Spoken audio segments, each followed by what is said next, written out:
오늘 주님이 주시는 말씀 같이 보겠습니다. 마가복음 말씀입니다.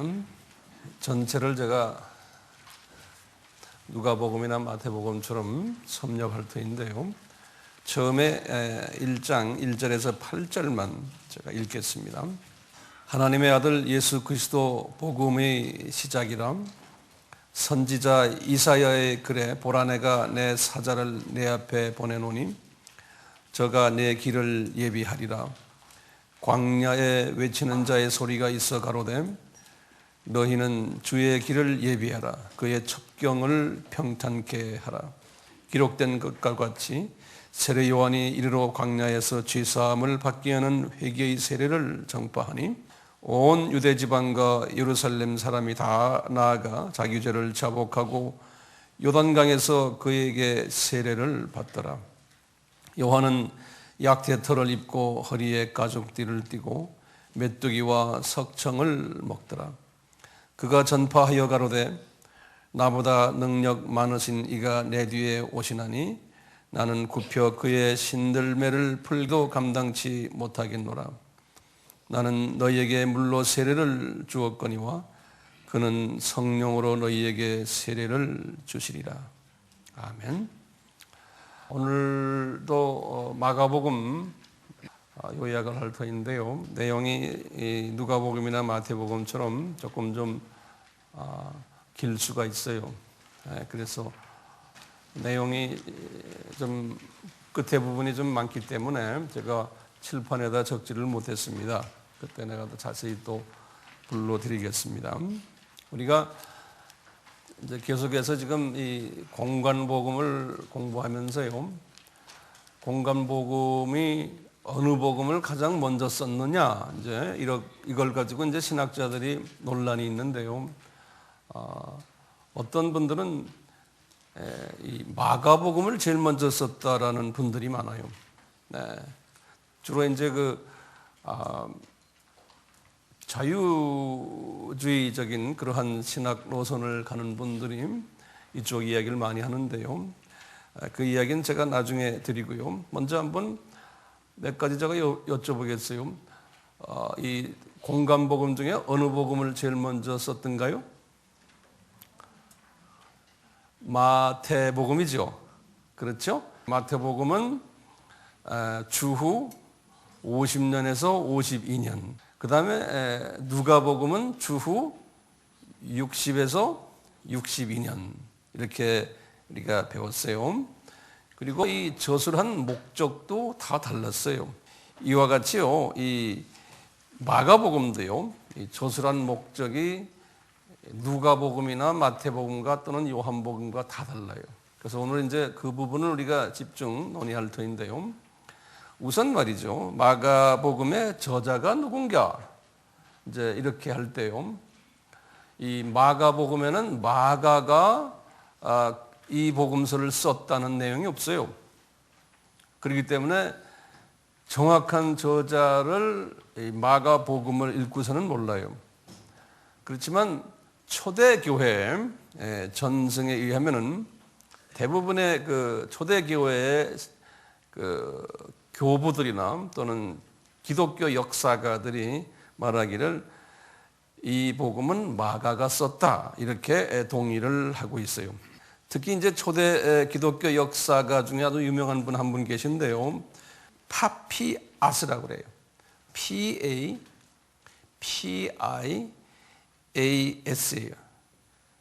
아주 유명한 분이거든요. 이분의 그 책들에서 많은 정보를 우리에게 제공해 주고 있어요. 이분이 주후 140년경에 글을 쓴 사람이에요. 근데 이분 파피아스에 의하면요,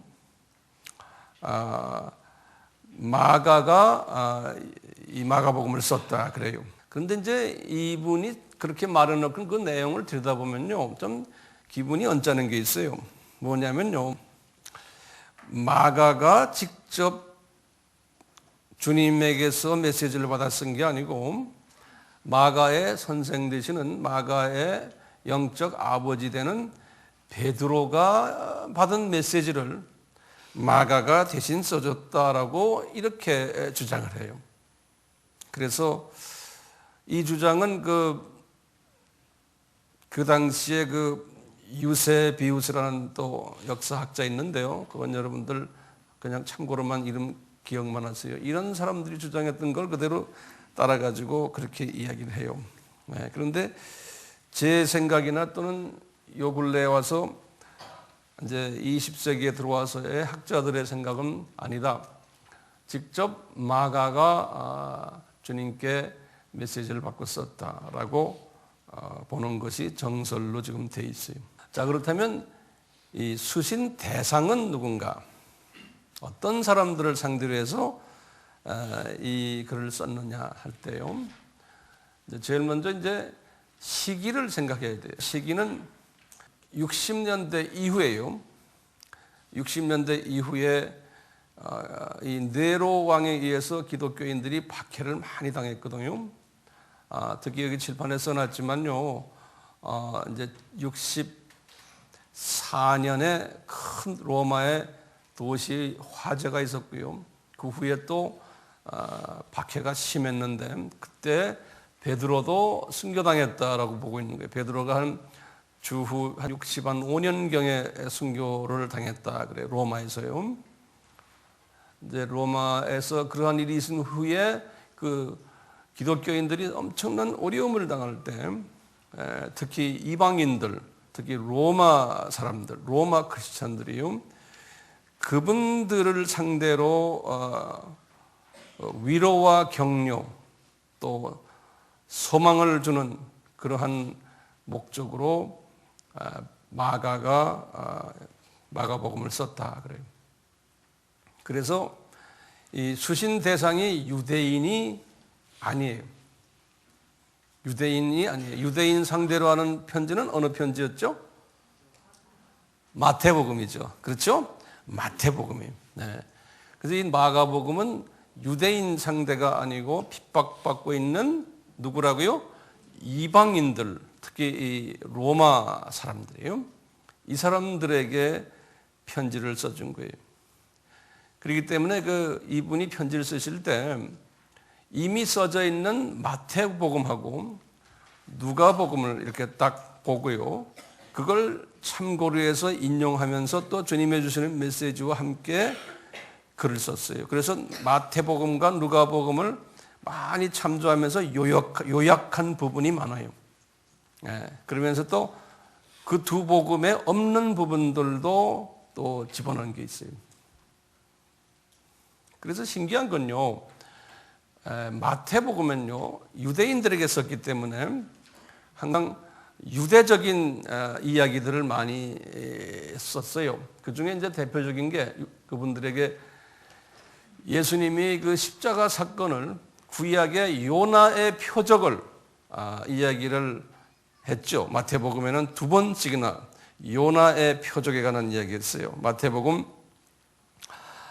12장 39절하고 16장 4절에 특히 마태복음에는 이 요나의 표적이라는 건 구약에 나오는 이야기 아닙니까? 그렇기 때문에 유대인들은 요나의 표적이란 말하면 금방 알아들어요. 유대인들은. 그런데 이방인들은 요나의 표적이라고 이야기하면 못 알아듣는 거예요. 이방인들은. 그렇기 때문에 이 마가복음은요, 이 요나의 표적이라는 말이 없어요. 요나의 표적의 그 내용은 있는데 그걸 그냥 단지 표적을 구하는 바리새인들에게 이렇게 해서 요나의 표적이라는 말을 싹 뽑아버렸어요. 왜냐하면 이방인들에게 말을 해야 그걸 알아듣지를 못하는 거예요. 이런 걸 봐도 대상이 유대인이 아니었구나. 이제 이런 부분이에요. 자, 이 저작을 어디서 했는가? 이제 할 때요. 정설은 로마에서 했다. 그런 거예요. 로마. 이제 그 당시에 그 유명한 그 교부들 중에 이레니우스라는 사람이 있는데 이레니우스라는 사람하고요. 그 다음에 클레멘트라는 사람이 있어요. 알렉산드리아 교회에 주신 클레멘트라는 사람, 이런 사람들이 주장하는 게 로마에서 이 글을 썼다라고 보는 거예요. 예. 자, 그렇다면 시기는 언제일까 한번 우리가 생각해 볼 필요가 있어요. 이 시기는요, 베드로가 순교당한 것이요, 약 한 65년경이라고 그래요. 그렇게 이제 우리는 기억해 두시고요. 그 다음에 바울이 순교당한 것이 68년이에요. 그 당시가 아주 박해가 심했을 때거든요. 네로 왕을 통해서요. 그래서 이 베드로와 바울이 순교를 당한 후에 두 지도자가 이제 주님한테 간 후에 핍박받고 있었던 이분들의 제자들이 위로가 필요했어요. 그리고 믿음을 더 굳건히 가져야 되는 메시지가 필요했기 때문에 69년이나 되지 않을까 이렇게 생각하는 분들이 있어요. 68년, 69년경에 마가가 마가복음을 썼겠다. 왜냐하면 70년은 뭡니까? 주 70년은 예루살렘 성전이 무너지고 그 나라가 이스라엘 나라가 패망했잖아요. 마가복음에는 그 스토리가 없어요. 그 스토리가 없기 때문에 마가가 이 사건이 일어나기 전에 분명히 썼을 거다라고 보는 거예요. 만약에 그 스토리가 있었으면 그 후가 될 수 있는데, 그래서 이제 68년에서 69년 요때에 마가가 마가복음을 썼을 거라고 보는 거예요. 그런데요, 다른 신학자들 중에 특히 자유주의 신학자들 중에 대표적인 신학자가 여기다 적었어요. 독일 신학자인데요, 홀트만이라는 사람이 있어요. 여기 써놨죠. 저분 중심으로 해서 나는 신학자들이 이 사복음서 중에서 마가복음을 제일 먼저 썼다라고 보는 학자들이 있어요. 그래서 50년대에 마가복음 50년대 초에 쓰곤, 그리고는 마가복음을 가지고서 마태가 복음을 썼고 누가도 복음서를 썼다라고 보는 이런 학설이 있어요. 이 학설은 제가 보기에는 맞지가 않아요. 그렇지만 이 학설이, 요새는 자유주의자들이 많기 때문에요, 자유주의자들의 숫자가 훨씬 더 많거든요. 그래서 이 학설이 일반적으로 많이 알려져 있어요. 그러다 보면 이 성서가 풀려나가질 않아요. 그래서 저는 아니다, 이 학설이 아니고 무슨 학설이라고 그랬어요? 주후 68년, 69년 이때에 쓰신 책이다라고 보는 거예요. 왜 이분들이요, 이 자유주의 신학자들이 그렇게 말하냐면요, 로마 카톨릭의 그 교부적인 신학자 이름이 어거스틴이죠. 여기 제가 적어놨죠. 주후 354년에서 430년이에요. 또는 빅토라는 사람이 안디옥 교회 출신인데 5세기 때, 이런 분들이 다 주장하기를 초창기에 마가복음이 제일 먼저 쓴 복음이라는 거예요. 그러니까 이제 그렇게 이제 나갔는데요. 그런데 이 어거스틴하고요, 이 빅토 안디옥 교회 이런 분들이 마가복음을 먼저 썼지만 마가복음은 복음으로서 가치가 없다고 이분들이 아예 글을 썼어요. 마가복음을 제일 홀대하는 내용의 글들을 많이 썼어요. 마가복음이 제일 복음 중에 시시한 복음이다. 그러니까 이분들이 그랬어요. 마가복음은 마태복음의 부록 복음이라는 거예요. 그렇기 때문에 거기에 부속된, 마태복음에 부속된 복음이기 때문에 마가가 직접 이것을 쓰지도 않았다 그러는 거예요. 이런 그 교리가요 18세기까지 계속 이어왔어요. 이 마가복음이 홀대를 당했어요. 그런데 이제 19세기, 특히 20세기에 와서부터 다시 마가복음을 조명하기 시작을 했어요. 제가 거기에 대한 조명을 이제 여러분들에게 말씀을 드릴 거예요. 자, 그 다음에 제목으로요, 이 마가라는 사람의 가정 배경을 좀 들여다볼 필요가 있어요. 마가. 굉장히 특수한 분이에요. 이 마가는요, 그 외갓집이 아주 주님한테 꼭 붙잡힌 그러한 가정에서 태어났어요. 마가는 어머니가 마리아예요. 어떻게 하느냐? 사도행전 12장 12절에 보면은 그렇게 써 있어요. 이 마리아라는 이 여자분이 성서에서 아주 유명한 분이세요. 이분인 다락방 주인이죠. 이 다락방이라는 건 2층의 큰 홀이죠. 예루살렘 다운타운에 이만한 부동산을 가지고 있었던 여자분이에요. 그래서 이분의 그 6월절 그 다락방 그 사건이요. 우리가 이제 보면은 예수님의 마지막 성만찬도 그 마리아의 다락방에서 했을 거라고 우리가 추측하는 거예요. 그래서 마가복음 14장 13절에서 15절. 그리고 나중에 이제 120문도가 오순절 다락방에 모였다 했을 때 그 다락방도 이 마리아의 다락방이라고 우리가 추측을 하는 거예요. 사도행전 1장 13절이에요. 그리고는 제자들이 예루살렘 교회가 개척한 후에도 기도처로 이제 찾았는데 그 기도처가 이 마리아의 다락방이었다고 사도행전 4장 31절 또는 12장 12절. 다른 말로 표현하면 이 마가의 다락방이 우리 기독교 역사에서 최초의 교회라고 생각하면 될 것 같아요.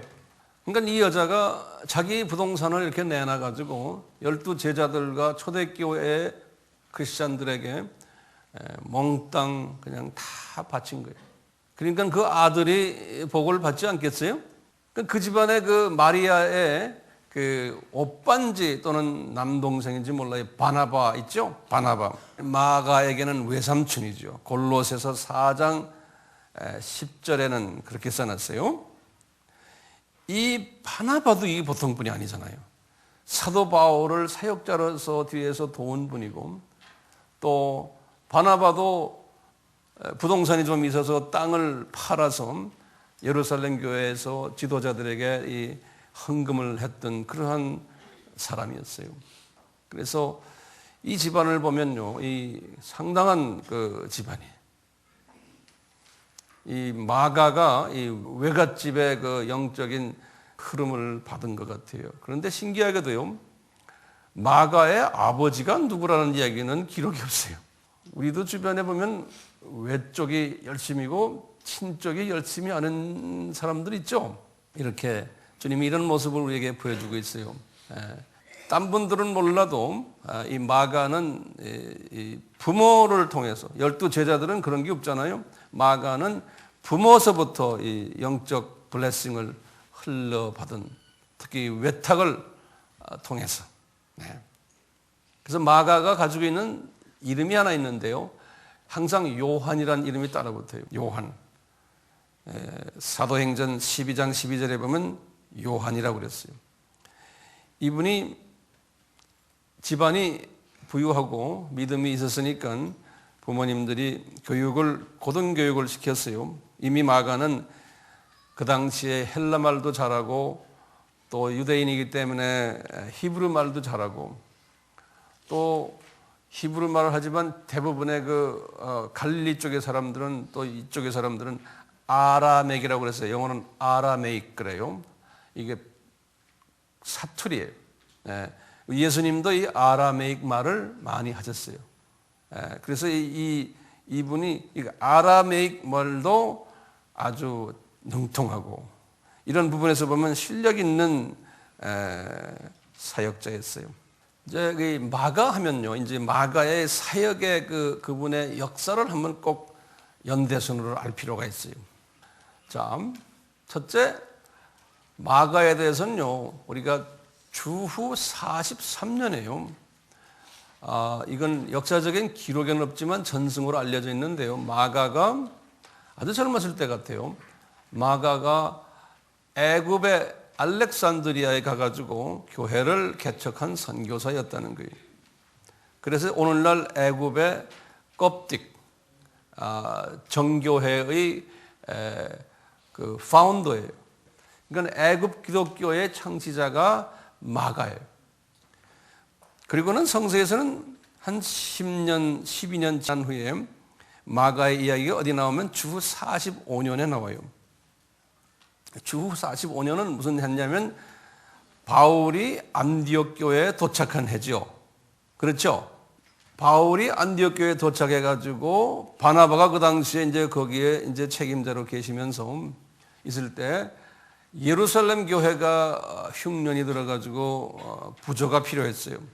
그럴 때 바울과 바나바가 예루살렘 교회로 부조를 들고 내려갔어요. 예루살렘에 내려가지고 이제 제자들에게 헌금을 드리고는 올라올 때 요 마가를 데리고 올라왔어요. 마가를. 왜 그러겠어요? 바나바가 자기 조카니까 바나바가 자기 조카를 데리고 너도 이제 올라가서 선교전 같이 하자 아마 그랬던 모양이에요. 그때 마가의 이름이 등장되기 시작해요. 그게 주후 45년이에요. 그래서 안디옥 교회로 데리고 올라온 거예요. 근데 바울도 그 당시에 이제 마가를 처음 만난 거예요. 바나바의 조카로서요. 그래서 이제 같이 그 교회에 있다가 우리 알다시피 안디옥 교회 교인들, 장로들이 기도 가운데 바울과 바나바를 세워서 미셔너리로 내보내라 그랬잖아요. 그래서 그분들이 순종해서 이제 두 분이 나갔는데 알고 보니까 성서의 내용을 쭉 보면은 마가가 따라간 게 나와요. 그러니까 마가가 자기 외삼촌하고 같이 1차 선교 여행을 따라간 거예요. 마가가요. 그런데 처음엔 구브로, 지금 사이프러스죠. 거기까지 갔다가 배를 타고 다시 이제 터키 남단으로 갔는데 이 마가가 외삼촌한테 나 너무 힘듭니다. 아마 그랬던 모양이에요. 그래서 마가가 거기에서 다시 거기 버가라는 도시거든요. 거기에서 이분이 안디옥으로 돌아가는 사건이 있어요. 그게 사도행전 13장 13절이에요. 그리고는 그게 이제 주후 46년인데요. 그리고는 4년 후에 주후 50년에 2차 여행을 사도 바울이 바나바와 같이 하려고 그러는 거예요. 2차 선교 여행을. 그럴 때 이 두 어른이 좀 다툼이 있었다 그랬죠. 왜 다퉜어요? 마가 때문에 다툰 거예요. 당신 조카 말이야. 선교지 가는데 왜 중간에 이렇게 도중 하차하느냐. 나 이런 아이 안 데려가겠다. 그럼 바나바는 데려가자 그래도 이러다가도 둘이 좀 다 말다툼이 심하게 있었다고 그랬어요. 이제 사도행전 15장 이제 37절, 38절, 39절에 보면 나오거든요. 거기요.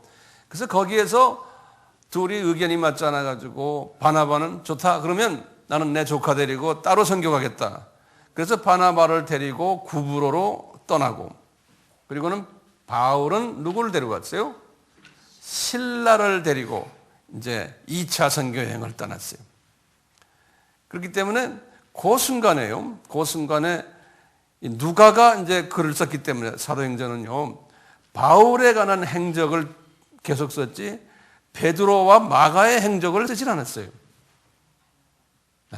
그부터 마가의 행적이 성서에 잘 나타나질 않아요. 근데 가끔가다 나타나요. 가끔가다가. 그게 지금 주후 50년이거든요. 그리고 10년이 흘렀어요. 주후 60년이 딱 됐는데 10년이 흘렀는데 10년 후에 바울이 1차 가택연금으로 로마에 계셨을 때예요. 주후 몇 년이에요? 60년에서 62년이죠.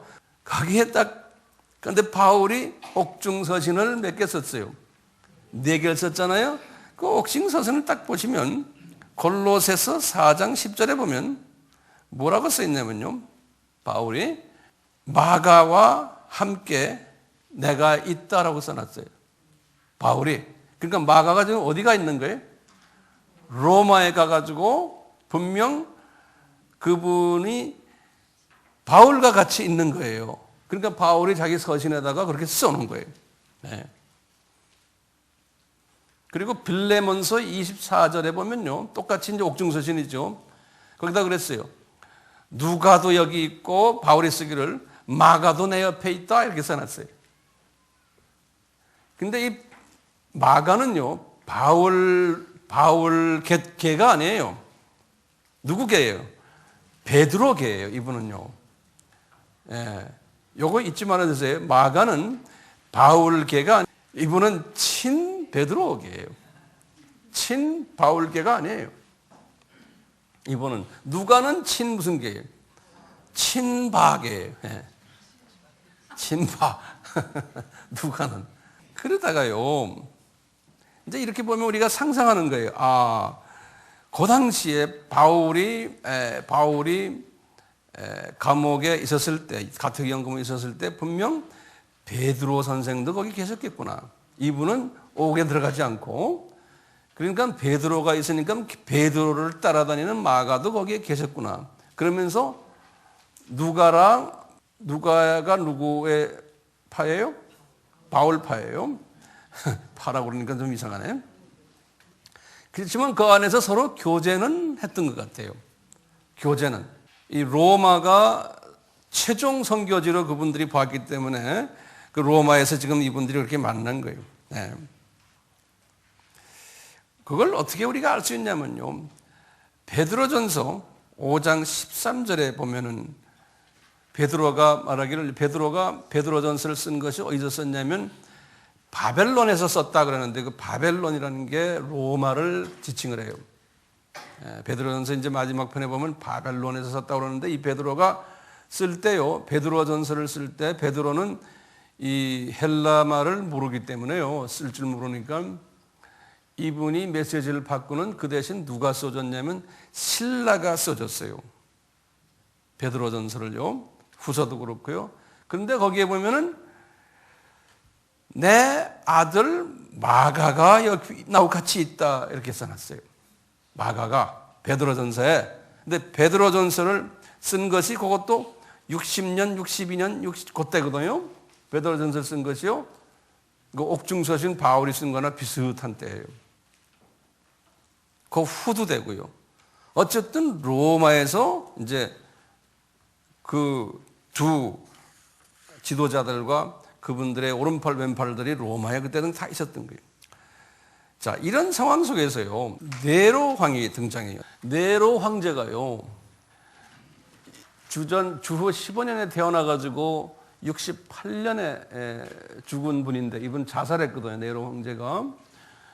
이 로마 정권에서의 5대 황제, 5번째 황제예요. 네로 황제가. 이분이 정신병자라기도 하고요. 어쨌든 이분이 주후 64년에 그 로마시를 불을 질러버렸어요. 이분이. 그래가지고 그 불을 질른 후에 백성들이 그냥 엄청난 그 네로 황제에 대한 반발이 있었거든요. 그럴 때 네로 황제가 내가 한 것이 아니다, 기독교인들이 질렀다라고 기독교인들을 모함을 한 거예요. 백성들에게. 그 사건은요, 이 사람은 로마 역사가 아주 제일 유명한, 로마 역사가가 한 5명 있는데요. 그 당시의 역사가, 이 타키투스가 제일 유명한 역사가예요. 우리가 기독론에서 우리가 공부했죠, 이 사람. 네. 이 타키투스가요, 책을 2권을 썼어요. 연대기라는, 그게 뭐냐면 1대 황제인 어거스투스의 죽음부터 주 14년이에요. 5대 네로의 죽음까지의 연대를 쫙 쓴 거예요. 그리고 또 역사기를 하나 썼는데, 네로가 죽고부터 그 다음에 11대 도미시안 황제 죽을 때까지 역사를 쫙 쓰는 이 2 유명한 역사기가 있어요. 이 사람의 그 타키투스라는 사람은 아주 유명한 사람이에요. 이 사람이 쓰니 이 속에서 기독교의 그 우리가 성경에 안 나타난 성경의 이 사건들을 증거해주는 많은 이야기들을 이 역사 속에서 볼 수가 있어요. 이 사람이 연대기, 여기 보면은 15권이에요. 연대기 15권 페이지 44에 보면요, 뭐라 써 있냐면은 네로가 불을 기독교인들이 질렀다고 거짓말로 백성들에게 해가지고 기독교인들이 엄청난 핍박을 받았다, 그 후부터. 근데 기독교인은 뭐냐? 이분은 지금 로마 사람이에요. 이 사람은 기독교를 잘 모르는 사람이에요. 기독교인은 뭐냐? 빌라도 때, 빌라도에 의해서 죽음을 당한 그리스도라는 사람이다. 그 사람을 따라다니는 사람들을 기독교인이라 그런다. 이렇게 써놨어요. 저 44페이지에 보면 아주 객관적으로 써놨어요. 그러니까 저 44페이지는 분명히 뭐냐면 기독교인들이 억울한 죽음을 네로 황제에게서부터 받아봤구나라는 것을 우리가 금방 알 수가 있어요. 기독교인들이. 자, 이런 부분들은 참고로 그냥 알고 계시고요. 그러니까 그 후부터 주후 64년부터요. 65년, 66년, 67년, 68년 그 사이에 엄청난 기독교의 대핍박이 있었어요. 그런 네로가 68년에 자살했거든요. 그때에 베드로가 요 화재 사건 이후 65년에 베드로가 네로 황제에 의해서 십자가에 거꾸로 매달아 이제 순교당했다라고 보고 있고요. 그리고 또 몇 년 있다가 68년에 바울이 순교당하셨다. 그러니까 아주 기독교의 핵심 두 리더가요, 요 네로 황제에 의해서 순교를 당하고, 그리고는 많은 분들이 우리 영화에 나오잖아요. 사자에게 물리고 뭐 엄청난 그 사건들이 있었던 거 우리가 영화에도 보잖아요. 그런 때가 이때예요. 그러니까 이런 그 로마 사람들이 기독교인이 돼가지고 불의의 이 핍박을 당하니까 마가가 이렇게 거기서 보군요. 이분들을 향해서 글을 써줘야 되겠다, 위로해 주겠다는 성령님의 음성을 들은 모양이에요. 마가가. 그래서 마가가 마태복음과 누가복음을 참고로 하고 또 다른 모든 책들을 참고로 하고 또 그걸 가지고 기도하면서 주님께서 주시는 음성을 듣고는 마가복음을 쓰신 거예요. 우선 그 마가와요 바울과의 관계를 다시 한번 정리해 봅시다. 그 제목을 적어 놓으세요. 마가와 바울과의 관계요. 첫째로요, 외삼촌 바나바를 통해서 바울과 교제케 됐어요. 예루살렘 부조를 가지고 간 바나바와 바울을 통해서 안디옥으로 오게 된 거예요. 사도행전 12장 25절이에요. 그리고는 두 번째로 이제 외삼촌 바나바와 바울과 함께 1차 선교 여행 간 그것이 주 46년 사도행전 13장 13절이에요. 그리고 같이 46년에 바울과 결별했어요. 사도행전 15장 39절이에요. 그리고 있다가 바울이 1차 투옥됐을 때 60년, 62년 때 로마에 계신 바울을 방문하고선 관계를 개선했어요. 그 후부터 바울의 동력자가 됐어요. 이분이 골로새서 4장 10절과 빌레몬서 24절에. 그리고는 주후 66년, 67년도에 그때는 뭐냐면 바울이 2차 로마 투옥된 거예요. 그게 66년, 67년 한참 네로가 극성 부릴 때예요. 투옥돼 가지고 바울이 디모데 후서를 67년에 썼어요. 그 디모데 후서를 보면은 마가가 어디 있는가가 나타나요.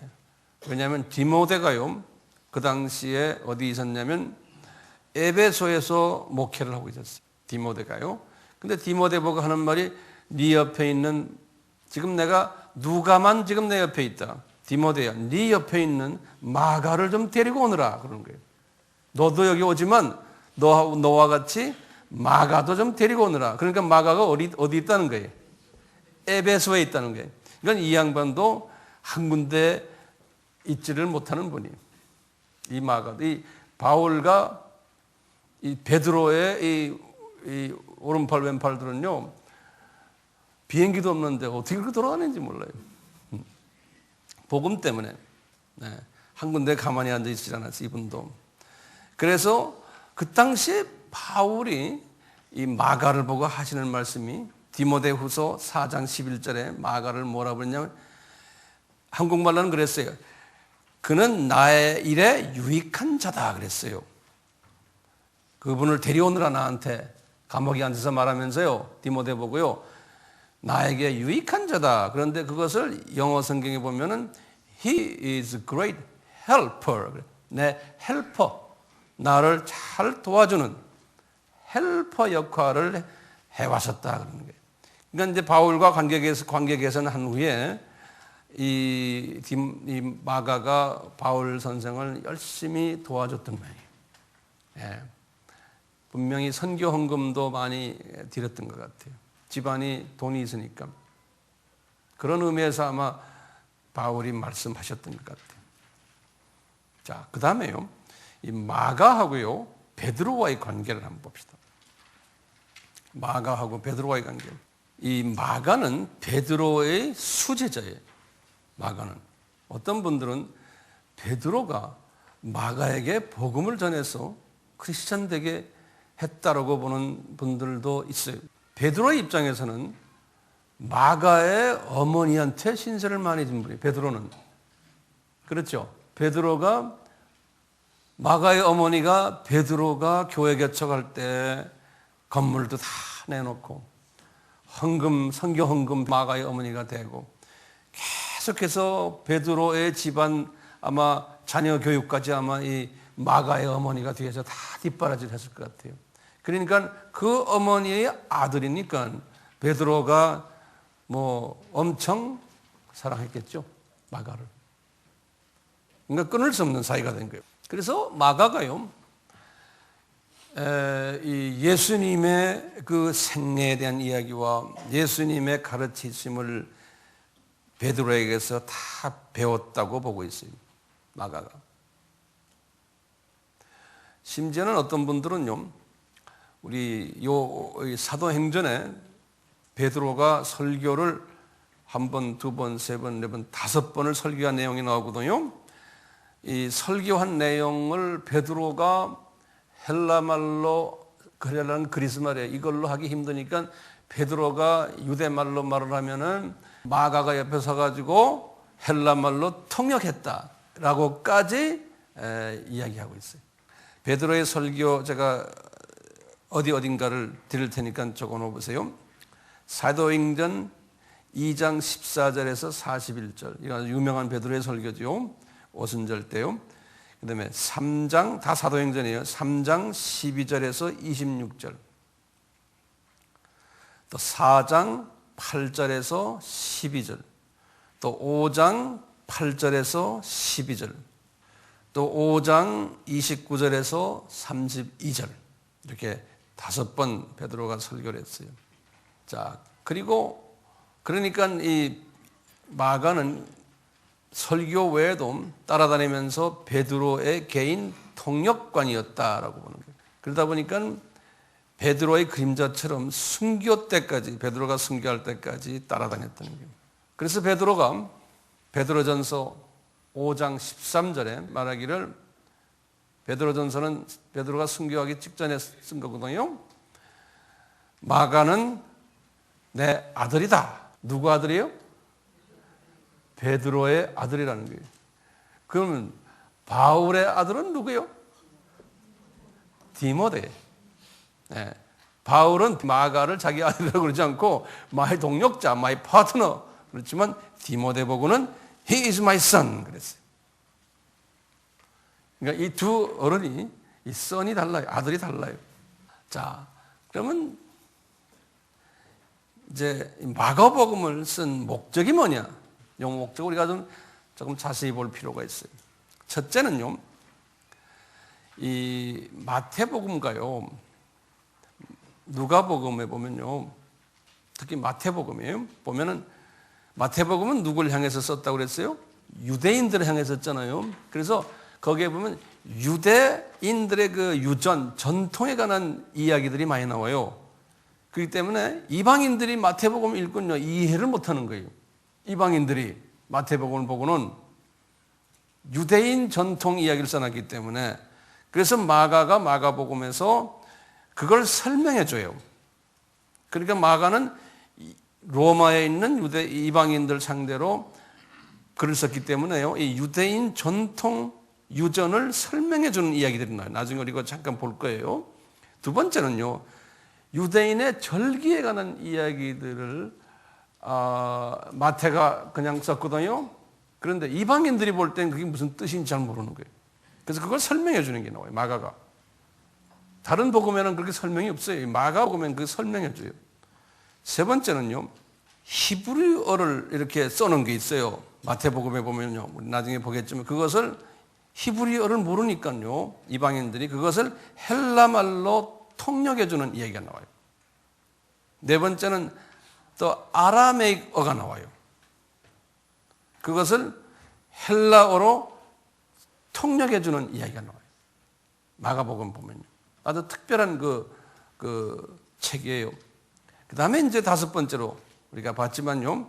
핍박받고 있는 크리스찬들을 격려해 주고 위로해 주고 믿음을 집어넣어주고 사명을 주고 소망까지 주게 하는 내 목적인 이 다섯 가지 목적이 있어요. 우선 첫째로요. 유대인 그 전통에 관한 설명하는 내용 우리가 성서를 좀 열면서 잠깐 좀 볼까요? 여기 제가 내용을 깊이는 안 썼지만요. 마태복음 15장 1절에서 20절에 나오는 내용을요. 그 내용을 유대인들만 이해하도록 내용들이 적혀 있는 부분이 몇 개가 있어요. 그것을 마가복음 7장 1절과 5절에서요. 그것을 설명을 해줘요. 마가복음 7장에서 1장과 5절에서. 예를 들면요. 마가복음 7장 2절 4절에서 이런 게 있어요. 떡 먹기 전에 손을 씻어야 한다 그랬어요. 왜냐하면 이 바리새인들과 서기관들이 예수님 제자들이 이 유대인의 이 유전을 잘 지키지 않는 거예요. 손도 안 씻고 막 먹는 거예요. 제자들이 거기에 대해서 예수님께 이렇게 막 반발하는 내용이 있거든요. 그럴 때 마태가 그걸 썼는데 마태가 쓸 때 보면 거기에 대한 자세한 유대적인 배경을 설명하지 않았어요. 그래서 이제 이방인들이 읽을 때 소화가 안 되니까 마가가 그걸 써놨어요. 설명해 줬어요. 바리새인들과 모든 유대인들이 장로들이 유전을 지켜 손을 부지런히 씻지 않으면 먹지 아니한 그걸 설명해 줬어요. 유대의 전통은 꼭 손을 씻어야 된단다라고 아주 딱 설명해 주는 게 나와요. 그렇게요. 그 다음에 시장에 돌아와서도 꼭 음식 먹기 전에는 손을 씻어야 된다는, 그 다음에 잔과 주발과 녹그릇도 꼭 씻은 다음에 음식을 담아야 된다는 그런 내용들이 나와요. 네. 그 다음에 이제 두 번째는요, 유대인 절기에 관한 이야기예요. 굉장히 마가가 보면 자상해요. 뭐냐면요, 마태 같은 사람은요, 이랬어요. 마태복음 27장 62절에 여기다 적어놨는데요. 뭐냐면, 이날은 예비일 다음 날이라. 이런 말 써놨어요. 똑같이 누가복음도요, 23장 54절에 이날은 예비일이요, 안식일이 거의 되었더라. 그 예비일이라는 말이 뭔지를 모르는 거예요. 유대인들은 무슨 소리인지 아는데 영어로는 preparation day예요. 예비일이라는 말을 이방 사람들이 모르니까요. 마태복음이나 누가복음은 그냥 예비일이라고 그랬는데요. 그거로 예비일이 뭔지를 마가는 설명해 주고 있어요. 예비일을요. 마가복음 15장 42절에 뭐라 써놨냐면 예비일 해놓군요. 그래놓고는 가로 열고는요. 딱 써놨어요. 이 날 뭐냐면 안식일 전이다. 이렇게 딱 가로를 닫아놨어요. 그 안식일 전날이 예비일이라는 거예요. 그걸 설명을 해주는 거예요. 안식일이 무슨 요일이죠? 토요일이죠. 그렇죠? 그러니까 예비일은 그럼 무슨 요일이겠어요? 금요일이라는 소리예요. 예. 그것을 설명을 해주는 거예요. 마가가요. 세 번째 목적은요, 히브리어를 헬라어로 풀어준다고 그랬잖아요. 이제 마가복음 3장 16절인데요. 이 시몬이라는 말은 무슨 말이에요? 시몬이라는 이름이 베드로를 지금 열두 제자 이름으로 이렇게 열두 제자는 누구니 하면서 시몬이다 그랬어요. 시몬이라는 거는 유대인 말이거든요. 히브리 말이에요. 시몬이라는 말은요. 그거를 이 마가는 딱 가로 열고요. 베드로라 이렇게 딱 가로. 베드로는 페트로스, 그래서 그건 헬라 말이에요. 예, 그렇게 딱 부연을 시켜줘요. 요분이. 마가는요, 좀 자상한 분이죠. 그 다음에 네 번째로요, 그 아라메이크어를요, 그 당시에 헬라어로 바꿔주는 거예요. 자, 보시면 이 아라메이크어라는 건요, 그 당시 1세기 때 팔레스타인 지방에서요, 예수님도 그렇고 제자들이고 다 이 말을 주로 썼어요. 아라메이크어를요, 방언인데요.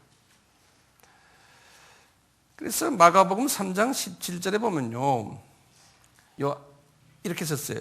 또 세베대의 아들 야고보의 형제 요한이니 이 둘에게는 가로 열고 뭐라고 그러냐, 보아너게란 말이 요게 아라메이어예요. 그래놓고 요분이 거기다 토를 달았어요. 곧 우레의 아들이라 가로 탁 달았어요. 여기 보아노게란 말이 뭐라고요? 우레의 아들들, 이런 말이라는 게. 한번 성사를 열어봐 주세요. 이건 다른 복음에는 이렇게 설명을 안 해놨어요. 다른 복음에는.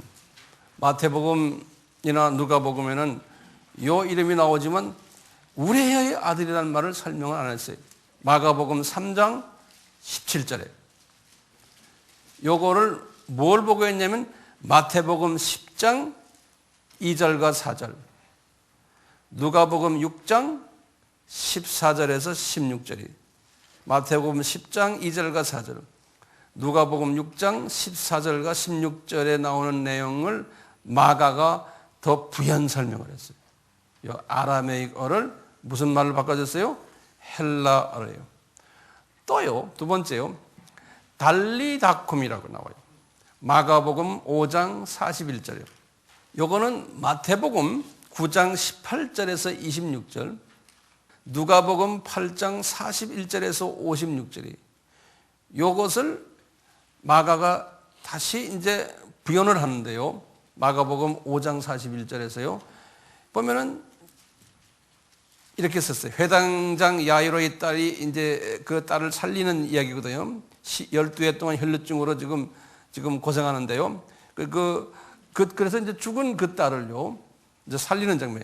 이 아이의 손을 잡고 가라사대 달리다쿰 하니, 그다음 마가복음 그래서 번역하면 뭐예요? 소녀야, 내가 네게 말하노니 일어나라 하심이라. 요 말이 달리다쿰이란 말이에요. 요 달리다쿰은 어느 말이에요? 아라메익 말이에요. 아라메익 말을 이렇게 딱 설명을 해주는 거예요. 마가가. 그러니까 누구를 위해서요? 이방인들을 위해서요. 또 고르반이라는 말이 나와요. 마가복음 7장 11절에. 이것은 마태복음 15장 1절에서 20절에 보면요, 똑같은 내용이 있는데요, 이 고르반이라는 말이 없어요. 그래서 이 마가는 고르반이라는 말을 써요. 너희는 가로되 사람이 아비에게나 어미에게나 말하기를 내가 드려 유익하게 할 것이 고르반, 그러니까 이 뜻은 곧 하나님께 드림이 되었다고 하기만 하면, 하나님께 드림이 되었다는 말이 고르반, 그걸 마가가 이렇게 딱 설명해 줘요. 그 다음에요, 네 번째 에바다. 우리 에바다라는 말 들었죠? 에바다. 여기 이제 갈릴리 지방에서 이제 예수님께서 귀머거리, 그 귀머거리에 이게 손가락을 그의 양귀에 넣고 침을 뱉어가지고 그의 혀에 손을 대시며 하늘을 우러러 이제 예수님이 하시는 말씀이에요. 하늘을 우러러 탄식하시며 그에게 이르시되 에바다, 예수님이 하시니 예수님이 사투리를 쓰신 거예요. 에바다 하시니 이는 열리라는 뜻이라는 거예요. 그런데 영어로는 be open, 명령하는 거예요. 열어라, 이게 귀를 열어라, 이런 제가 명령적으로 말하는 거예요. 그게 에바다. 그런 어디 사투리라고요? 아라메익 사투리. 예. 이것을 설명해 주는 거예요. 마태복음 15장 29절에 31절은 이것 설명이 없어요. 신기해요, 안 신기해요? 보세요. 다섯 번째, 그 유명한 골고다예요. 골고다. 마가복음 15장 22절에 골고다. 마태복음 27장 37절이나 마태는 그래도 골고다, 즉 해골의 곳, 이렇게 마태는 그걸 번역해 줬어요. 네. 자, 누가 보면 골고다 이야기가 없어요. 근데 보세요. 여기 이제 마가는 어떻게 썼냐면 예수를 끌고 골고다라 하는 곳, 가로 열건 번역하면 해골의 곳, 가로 닫아놨어요. 이르러. 그랬거든요. 이 골고다라는 뜻이요, 이 아라메익 말로 해골이라는 소리예요. 해골. 해골이 있는 곳, 골고다. 여기요, 라틴 말로는 뭔지 아세요? 골고다가? 라틴 말로는요, 갈보리, 그런 갈보리 언덕에, 그렇죠? 그 갈보리 하는 게 그게 라틴 말로는 해골이 있는 곳이. 자, 이렇게 이제 이분이 하세요. 그 다음에 다섯 번째로 이제 핍박받고 있는 크리스찬들을 격려해 주기. 목적이 지금 1, 2, 3, 4까지 하고 지금 다섯 번째입니다. 목적이 이제는 핍박받고 있는 크리스찬들을 격려, 위로, 믿음, 소망, 사명 주기 위해. 아까 제가 네로 이야기 했죠. 네. 자, 네로 이야기 했어요. 타키커스 이야기도 해주고. 이 타키커스가 글 쓴 걸 제가 한번 읽어볼게요. 그분의 그 글 쓴 걸 그대로 내가 인용을 한 거예요. 그대로요. 이 사람이 이렇게 써놨어요. 그러나 사람으로부터 그 어떤 안심시키는 말도, 왕자가 줄 수 있는 그 어떤 후한 선물도, 또한 신들에게 드려지는 그 어떤 희생 제물도 네로가 로마 화제를 명령했다고 믿어지는 그 오명에서 네로를 벗어나게 할 수 없었다. 따라서 그러한 소문을 차단하기 위해 네로는 거짓되게 그리스도인들이라고 불리우며 일반적으로 미움의 대상이 되던 사람들에게 그 죄를 대신 뒤집어 씌우고 또 그들에게서 가장 혹독한 고문으로 벌을 주었다. 그리스도인들이란 명칭은 그리스도에게서 유래되었는데 그는 황제 티베리우스 통치 기간에 유대 총독이었던 본디오 빌라도에게 죽임을 당했다. 그러나 한때 억눌려 있던 그 해로운 종교는 그것이 시작된 유대 지역과 로마 전역에서 다시 일어나고 있다. 이렇게 써놨어. 이게 페이지 44페이지에 보면요. 참고로 적어 놓으세요. 빌라도 재임 기간이 언제? 빌라도는 그 로마 총독이 임명한 유대 지방의 총독이에요. 주후 26년에서 36년이에요. 그러니까 26년에 이분이 이제 빌라도가 임기를 시작했는데 36년이니까 예수님이 몇 년에 십자가 사건 있었어요? 30년에 있었잖아요. 그러니까 이 양반 시대인 거예요. 자, 그러면서요, 우리 한번 성서를 이제 좀 열어보셔야 되겠어요. 그래서 그러면 마가가 이 핍박받는 이분들에게 어떤 식으로 위로를 해줬냐, 이게. 이분이요, 보면은 마태복음과 누가복음의 내용을 인용해가지고요, 그걸 인용해가지고 그게 하나님의 말씀 아니에요? 그걸 인용해가지고 이 핍박받는 사람들에게 다시 던져줬어요. 그래서요, 첫 번째, 그래서 적어놓은 첫 번째, 뭐냐면 마가복음 8장 34절에서 38절이에요. 그래서 한번 열어봐 주시면 8장 34절부터요. 이것은 뭘 인용했냐면요. 그 인용한 것도 노트에다 적어 놓으세요. 마태복음 16장 24절에서 28절.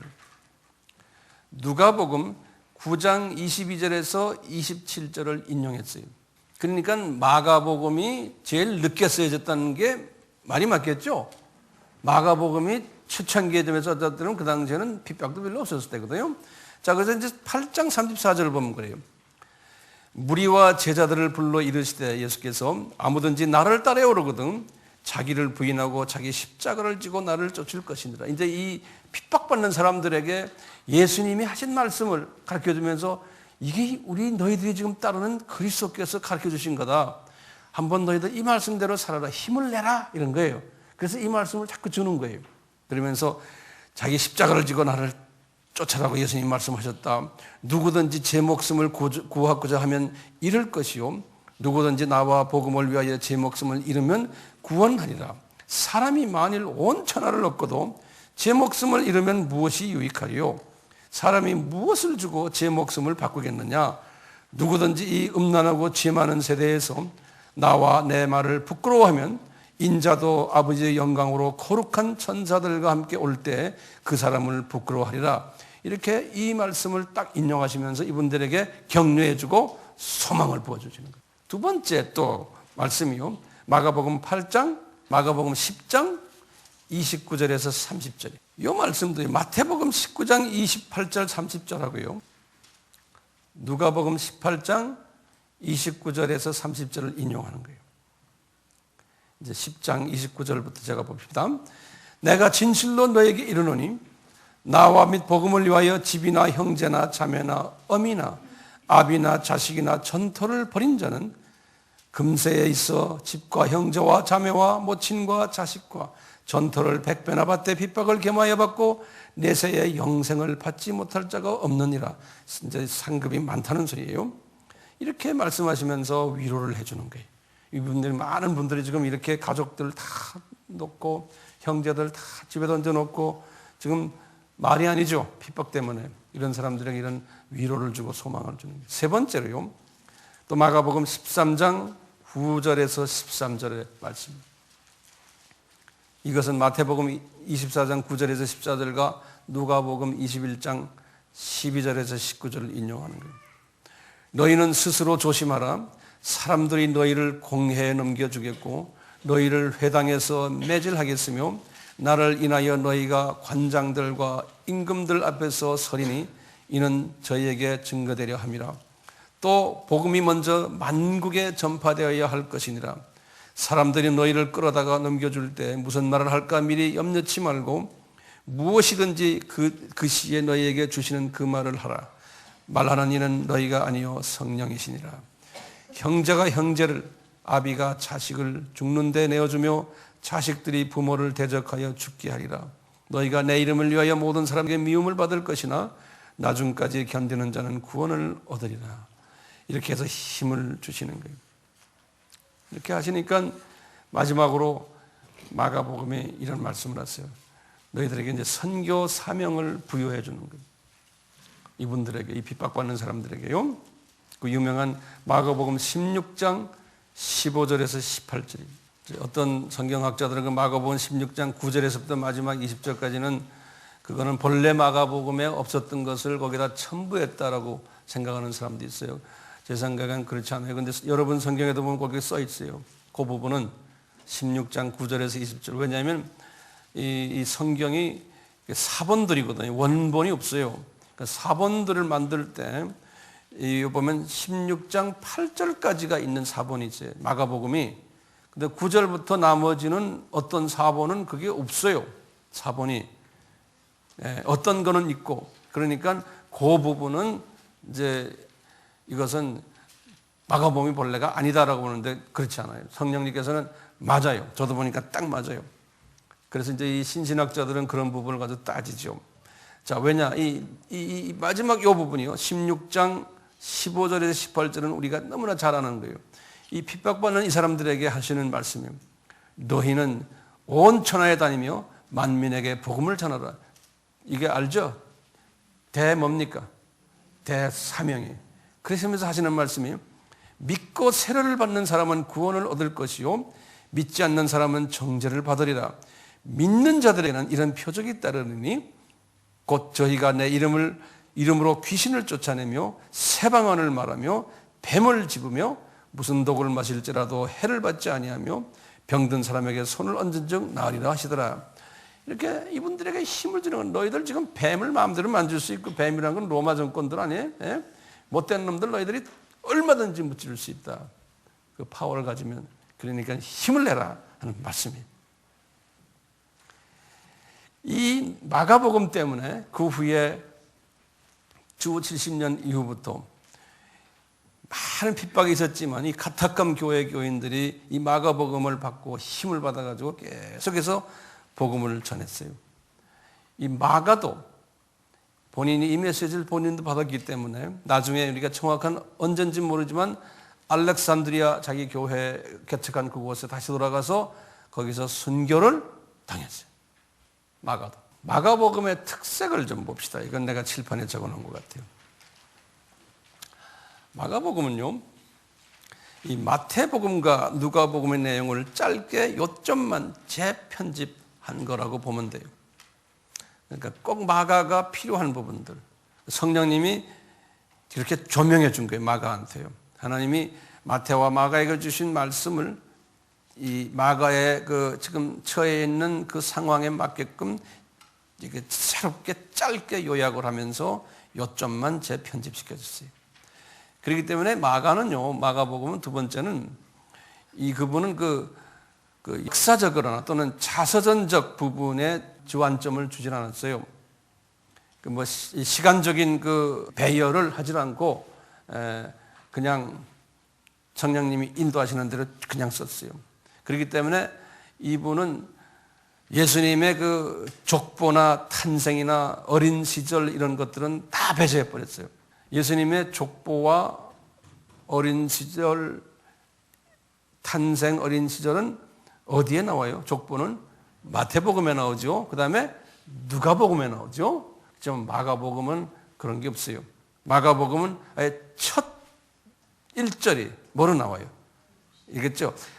하나님의 아들 예수 그리스도 복음의 시작이다. 이렇게 나와요. 그게 첫 1절이에요. 1장 1절. 그러면서 누구 이야기하냐면 세례 요한이 그리스도의 복음에 시작하는 분이다. 세례 요한부터 그냥 시작해버려요. 예수님의 족보나 탄생이나 어린 시절 싹 뽑아버리고요.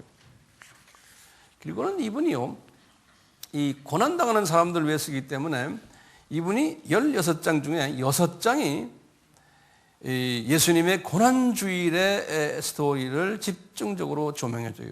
그러니까 거의 38%인데 약 한 40%예요. 이 마가복음의 거의 40%, 절반 가까이가요, 이 고난주일에 관한 이야기를 집중 조명시켜요. 마가복음은요.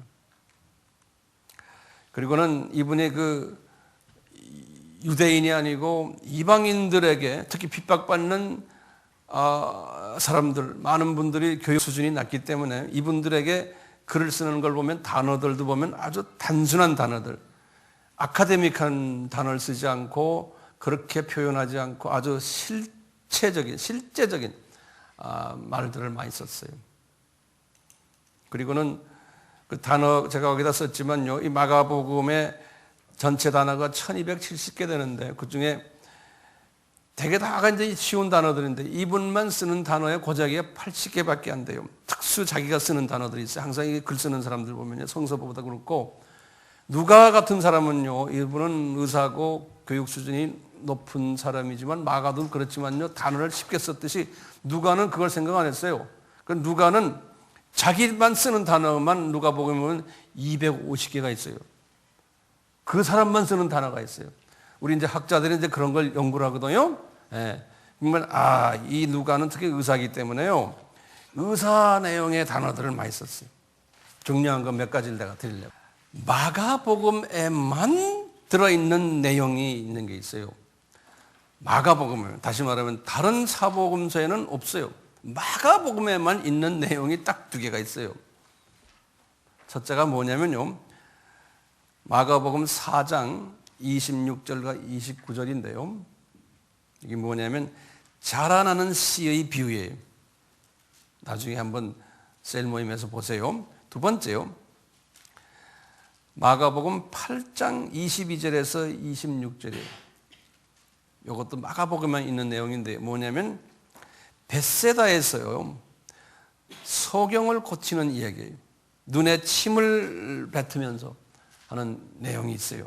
이 2 내용은요, 마가복음에만 있어요. 자, 그 다음에 제목을 또 바꾸세요. 그 다음에는 요한복음에서 제가 더 자세히 설명을 이제 하겠지만요. 이 부분은 이런 거예요. 예수님이 비유 있는데요. 마태복음에 비유가 많아요. 누가복음에도 많은데요. 마태복음에 있는 비유인데요. 마가복음에는 없는 예수님의 비유가 있어요. 다시 말하면요. 마태복음에 있는 비유들이 꽤 많이 나오는데요. 근데 많은 부분에서 누가도 그렇고 마가도 그렇고 마태복음 비유와 이 공통점을 많이 이렇게 했는데요.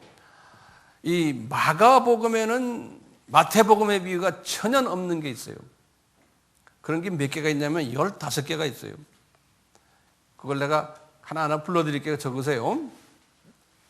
첫째, 우리 산상수훈의 마지막에 있죠. 지혜로운 건축자와 어리석은 건축자 비유. 그거 없어요. 마가복음. 그 다음에 두 번째요. 가라지 비유도 없어요.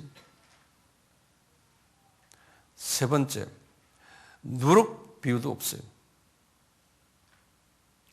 네 번째, 숨겨진 보화의 비유도 없어요. 다섯 번째, 값진 진주 비유도 없어요. 여섯 번째, 그물 비유. 이게 다 마태복음에 나오는 비유들이거든요. 그물 비유도 없고요. 일곱 번째, 잃어버린 양, 한 마리 양, 99마리 그 이야기 있잖아요. 잃어버린 양의 비유도 없어요. 그 다음에 이제 여덟 번째는요. 그 용서받지 못한 채무자 비유가 있어요. 용서받지 못한 채무자에 관한 비유. 마태복음 18장 23절에서 34절 나오는 이야기인데요. 그 비유도 없고요. 그 다음에 아홉 번째, 포도원 품꾼 비유도 없어요. 그건 이제 마태복음 20장 1절에서 16절 비유인데요. 포도원 품꾼 비유, 마태복음 20장 1절에서 16절 비유. 그 다음에 열 번째는 두 아들 비유, 큰 아들과 둘째 아들 비유예요. 마태복음 21장 28절 32절 비유인데요. 11번째, 혼인잔치 비유도 없어요. 마태복음 22장 1절에서 14절 비유인데요. 12번째, 충성되고 지혜로운 종 비유가 있어요. 마태복음 24장 45절에서 51절, 24장 45절에서 51절. 13번째, 열처녀의 비유도 없어요. 마태복음 25장 1절에서 13절인데, 마태복음 25장 1절에서 13절. 그 다음에 탈란트 비유도 없어요. 똑같이 마태복음 25장 14절에서 30절. 마지막으로 15번째요. 양과 염소 비유도 없어요. 마태복음 25장 31절에서 46절이에요. 마가는 이런 걸 다 뽑아버린 건요. 지금 자기가 쓰려고 하는 목적이 있는데 그 목적과 직접 연관되지 않는 것들은 탁탁탁 이렇게 뽑아버린 거예요. 네. 그러니까 마가복음은 아주 뭐라 그럴까요? 이게 단행본 아주 조금만 빨리 읽을 수 있는 그런 책으로 생각하시면 돼요. 그런데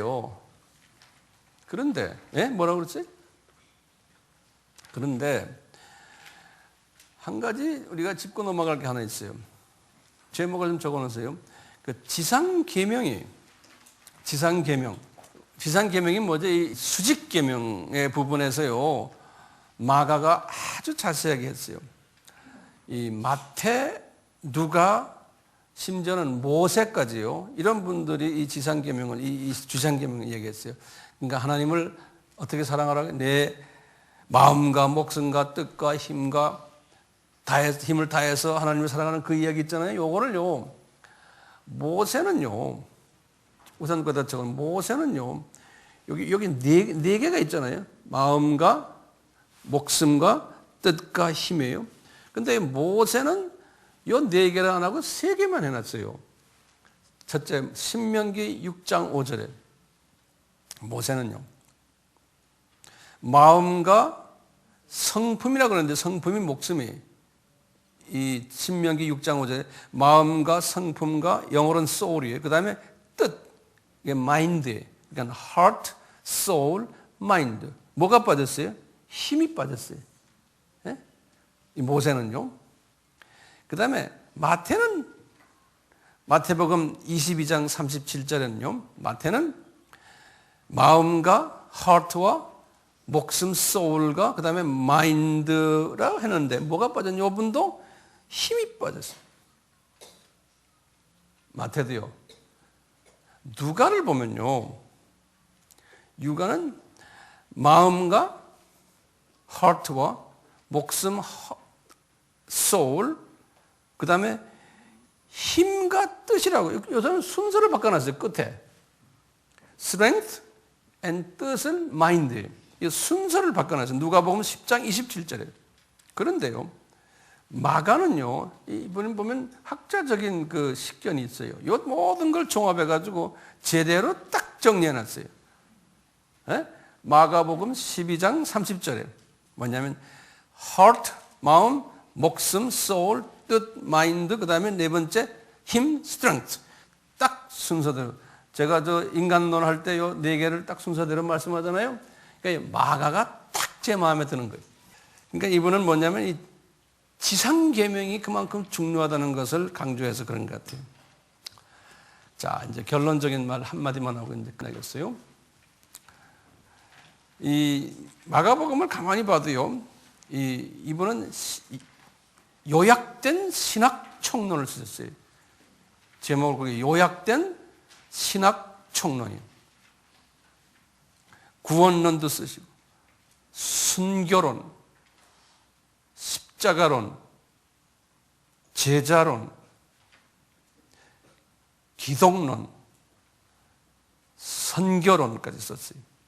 특히 이분이 대부분의 부분을 어디에 할애했냐면요. 구원론과 순교론과 십자가론에 아주 많은 부분을 할애했어요. 왜 그럴까요? 이 핍박받는 사람들에게 가르쳐주는 거예요. 예수님의 그 어떤 분인지 아는 예수님은 고난 받으시는 종이다. 그래서 우리 마가복음은 뭐라고 불러요? 고난 받으시는 종, suffering servant라고. 그래서 쉽게 말하면 마태복음은 뭐라 해요? King of Kings, 왕 중의 왕이다. 그렇죠? 누가복음 뭐래? 인자다 그런 거예요. 인자. 예? 그 다음에 마가복음 뭐라고 그래? 고난 받으시는 종이다. 예수님이. 요한복음은 하나님의 아들이시다. 이렇게 하잖아요. 그래서 마가복음이 어디에 헤비하게 들어있냐?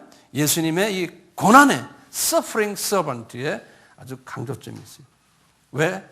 지금 이 고난을 당하는 사람들에게 당신들 예수님 따라가지? 예수님 따라가려면 당신들도 이 suffering servant가 되어야 된다는 거예요. 그러면 하늘에 상급이 많다는 거예요. 이런 의미에서 이 마가복음을 이렇게 쓰신 거예요. 쓰신 목적 5가지 생각나시죠? 네. 자, 이렇게 해서 마가복음이 정돈이 돼요. 각 복음마다 내용이 다르죠. 요한복음을 또 이렇게 정리를 해드릴 거예요. 그리고 이제 요한복음 1장부터 구체적으로 들어갈 거예요. 제가 축도로 끝내겠습니다. 지금 이 시간은 예수 그리스도의 무한하신 은혜와 하나님 아버지의 극진하신 사랑하심과 성령님의 감화감동 가르쳐 주심과 순종케 하심이 우리에게 항상 있기를 축원하옵나이다. 아멘.